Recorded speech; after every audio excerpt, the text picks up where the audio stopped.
Hi everyone, welcome to Getting Fit, Staying Fit, our weekly spiritual challenges. Um, so this week, our challenge is letting go. Do you find yourself sometimes anxious or frustrated or just sort of running a loop in your head of something that is really troubling you, bothering you, giving you a hard time? Um, Chances are, if that's what's happening, uh, it is probably due to the fact that you're worried about what's going to happen, what an outcome, what a certain outcome is going to be. And so our spiritual exercise for the week is learning to let go. And it's a saying, let go and let God. But what most folks don't know is the corollary to that is, or hold on and be dragged. So if you find that you're being dragged through life, this would be a good spiritual exercise in learning to let go. And the basic premise of how we learn to let go is we learn to leave outcomes to God. But what that means is that I have to set my ego aside, and I have to accept the limitations of my own power.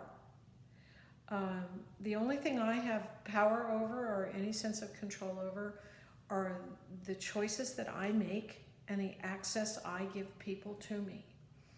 And the only thing I have the ability to do is to take the next right action, to do the next right loving thing, as Jesus would have me do. That I was taught that as a disciple of Christ, I am responsible for the effort. I am responsible for the effort alone. It is God who manages the outcomes of those efforts. And what's remarkable in that, when I can learn to do that, is I find such freedom. I find freedom to just stay focused on the task at hand.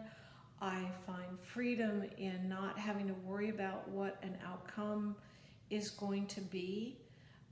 It's another great saying, there was this gentleman named Buddy, and he said, if I prayed this morning and I said, your will, not mine, be done, what happens, and I really mean that, then what happens for me is that for the rest of the day, it's none of my business what happens to me.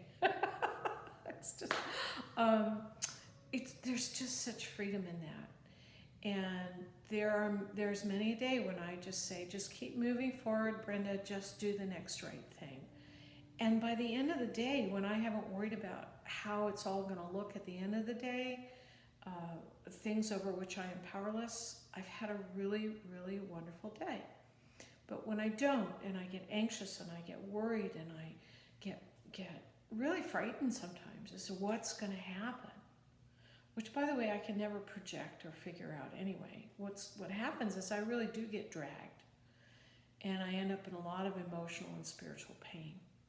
But when I can let go and I can truly trust the day to God, and I can trust that God will guide me throughout that day, and I can also trust that throughout my life, God has never dropped me once, and why would that suddenly happen now? When I can do that and let go, my day is usually pretty efficient and effective and useful and peaceful. It's peaceful. So, a good, worthy spiritual challenge for the week is to let go and let God. Have a good week, everybody.